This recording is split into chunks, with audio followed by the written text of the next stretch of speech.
Ümitler insanın tesellisidir. Kederler bizlere hep birer derstir.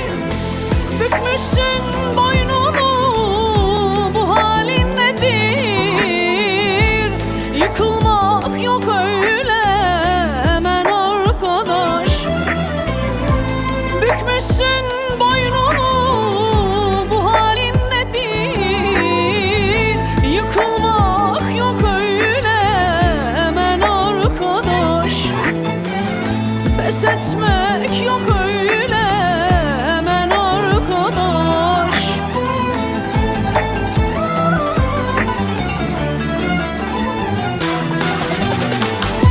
Gün doğmadan neler doğar bilinmez.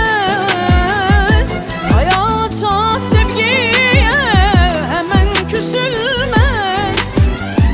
Kaybetmeden kıymet elbet bilinmez. Yıkılmak yok öyle hemen arkadaş. Pes etmek yok öyle hemen arkadaş. Gün doğmadan neler doğar bilinmez. Hayata, sevgiye hemen küsülmez. Kaybetmeden kıymet elbet bilinmez. Yıkılmak yok öyle hemen arkadaş. Pes etmek yok öyle hemen arkadaş.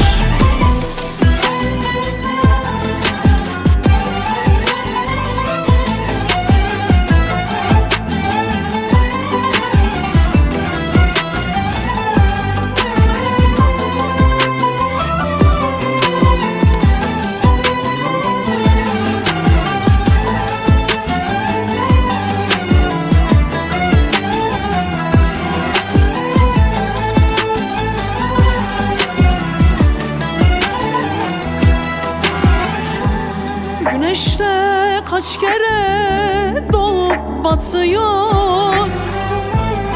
Bazen kara bulut ufku sarıyor. Yaşantımız bazen dertle doluyor.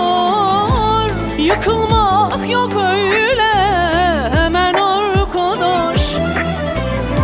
Yaşantımız bazen dertle doluyor.